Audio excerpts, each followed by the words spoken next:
Hello, class. So this is our lecture on the search for meaning, part two. Um, so in the last lecture, we talked about the legacy of World War II, in particular, its legacy for Western thought and culture. We talked about the tremendous destruction wrought by the conflict, which caused many people to struggle to find an underlying meaning behind all of the devastation and carnage. Um, Of course, it left 70 to 85 million people dead. Much of Europe was left under a pile of rubble, and so on. And as we saw, part of the effort to find meaning in the war's bleak aftermath involved the creation of coherent political narratives to explain what had happened, particularly the Soviet narrative, which explained the war in terms of class conflict, which the Marxists believed drove human history, and the American narrative, which interpreted the war as a chapter in the ongoing story of humanity's struggle for freedom. But some people always found these political narratives unsatisfying and struggled to create alternative ways of finding meaning in the chaos of the modern world. One of those alternatives was existentialism, as embodied in the writings and teachings of Jean-Paul Sartre and his counterparts in the Christian existentialist movement, both of which stressed the need for human beings to create their own sense of meaning in their lives through the free choices that they made about how to live. Finally, we looked at how the search for meaning, and especially the idea that human beings can create their own meaning, played out in the world of literature, particularly with the rise of utopian and dystopian fiction, the rise of the literary anti-hero, and the emergence of a new form of drama, the theater of the absurd. So what we're going to do in this lecture is talk about how the same search for meaning plays out in the arena of the visual arts, particularly in the disciplines of painting and architecture. We're going to focus on the disciplines of painting and architecture. Um, so, in the 1940s and 50s, particularly in the wake of World War II, we get the birth of a distinctly American artistic movement known as abstract expressionism.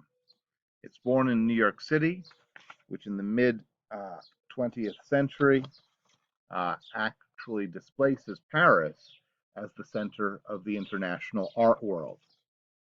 But before I can explain what abstract expressionism is, I need to explain how we got there. And that means backing up a few steps to tell you a sort of complicated story. So, the historical context behind abstract expressionism begins in the 1930s with the rise of Nazism in Germany. In addition to persecuting Jews and Slavs and Gypsies and gay people and just about anybody else who didn't fit their vision of what a pure Aryan should be, the Nazis also persecuted artists, particularly any artists whose work didn't conform to the aesthetic ideals of the Third Reich, which made the purpose of art the celebration of the state and its leader, Adolf Hitler. A good example of that Nazi artistic aesthetic would be Leni Riefenstahl's famous silent film, The Triumph of the Will. So, any artists who didn't get on board with that program, using art to celebrate the state, celebrate the leader, well, they had to get out of the country while the getting was good, and that meant getting out before the Nazis or fascists took over their country. So a whole bunch of prominent European artists, people like Hans Hofmann, William de Kooning, Max Ernst, Salvador Dali, uh, ended up spending several years, in some cases the rest of their lives, in the United States, mostly in New York City, where they will interact with and influence a whole generation of American artists. Now, as it happened, most of these emigre artists were either heavily influenced by, or in some cases were leading practitioners of, two other earlier major European art movements, Surrealism and Expressionism. Without going into too much detail, let me basically explain in broad strokes what Surrealism and Expressionism were. Surrealism was an art movement that flourished in Europe in the 1920s and 30s. The basic idea behind Surrealism is to produce art that gives physical expression to the inner workings of the unconscious or subconscious mind. Now, if the phrase subconscious mind sounds familiar, it's probably because you remember it from a psychology class dealing with Sigmund Freud. Freud's idea that human behavior is driven by repressed emotions and desires buried in our subconscious minds was hugely influential in Surrealist art. Two of the leading practitioners of Surrealism were Max Ernst and Salvador Dali, mentioned above. A good example of this movement is Dali's painting The Persistence of Memory in 1931, pictured here. It features a barren landscape decorated with deformed, dripping watches hanging from a table, a tree draped over what appears to be a deformed face. Some think it might be a self. This might be a self-portrait. Um, Here's the face down here for those of you who can't recognize it. Um, it doesn't reflect anything in the real world, obviously, but it does reflect how the artist felt about time and memory. And that's basically what surrealism is trying to do. Uh, Explain how you felt about something. Um, and then you have expressionism. Expressionism was an artistic movement that flourished from the early 1900s to about 1930. It's closely related to surrealism, but it's not exactly the same thing. It's a style of painting, music, literature, etc., in which the artist or writer seeks to express an emotional experience rather than his or her impressions of the external world. It's also very close to and influenced by symbolism, which we talked about before. The main difference with surrealism, that I just talked about, is that expressionism lacks the psychological motive implicit in surrealism. So, in other words, expressionists would say that they're not trying to plumb the depths of the artist's subconscious. They're just trying to express an emotional experience that they had with something in their world.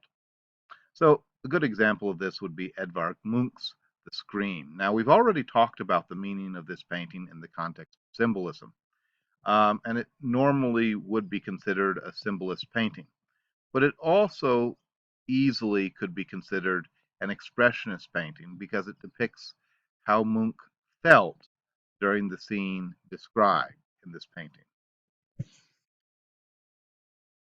Another good example would be Ernst Ludwig Kirchner's Street Berlin. Kirchner is a German artist well known for his paintings depicting urban street scenes, and this one is one of the more famous examples.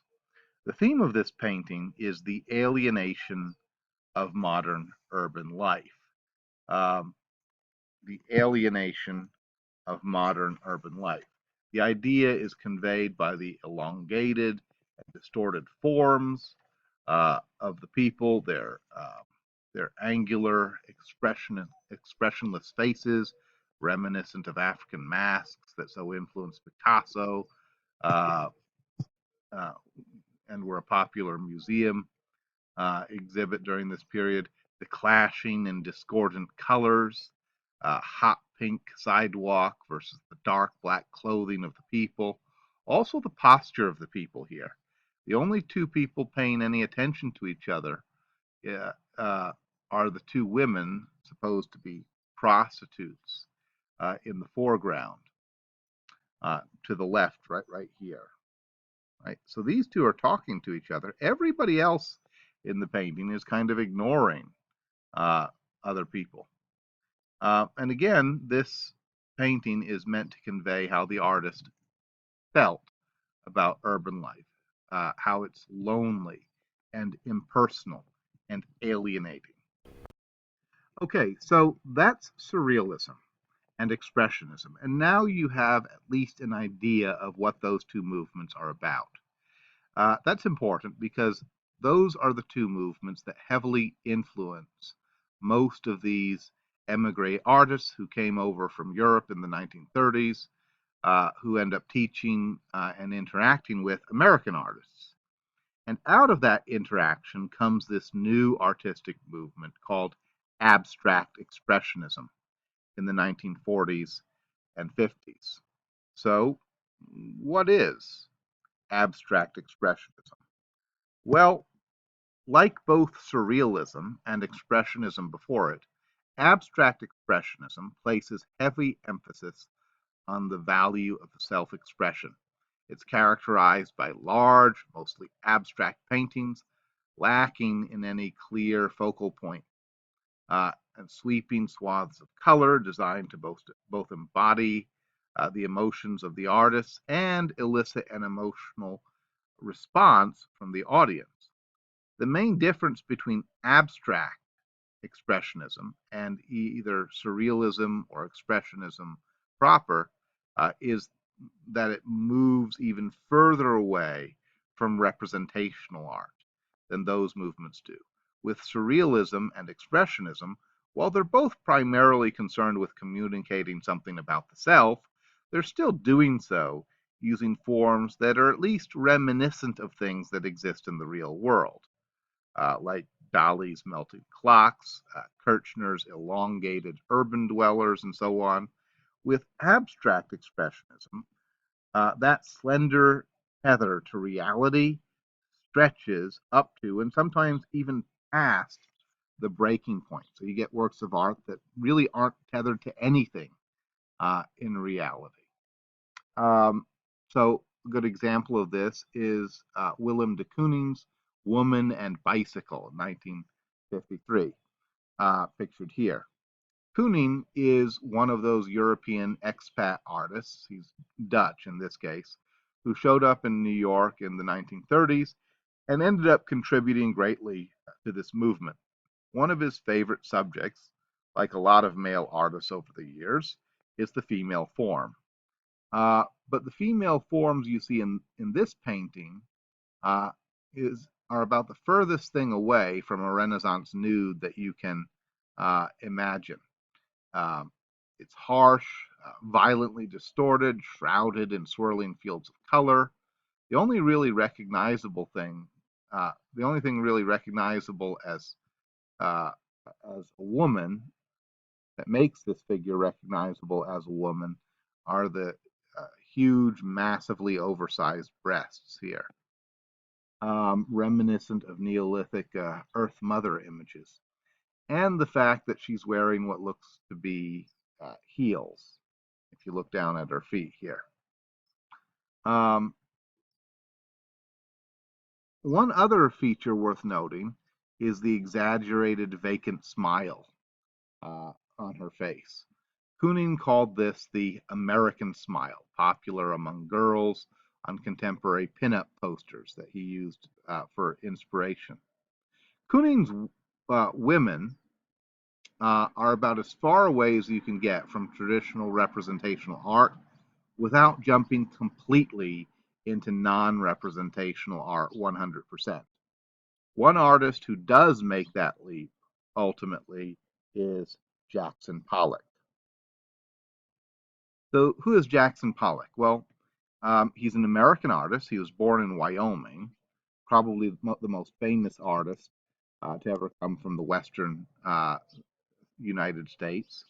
He's widely considered to be the epitome of the abstract expressionist movement in the mid 20th century United States. If you've ever seen a Pollock painting at a museum, you've probably heard someone, maybe it was you, saying something like, My cat could have done that, or my 3-year-old could have done that. And that's not entirely wrong.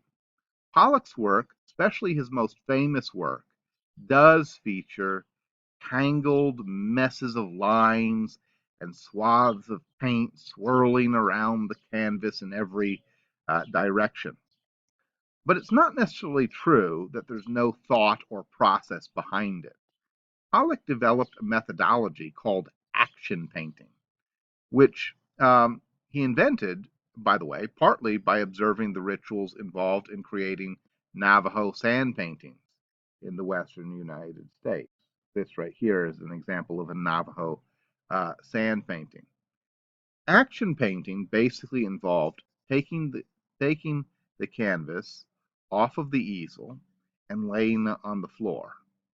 And then Pollock would move around the canvas in a controlled dance, dripping or splattering paint on the canvas from stirrers, oversized brushes, and other implements, changing speed and direction to control how the paint made contact with the surface.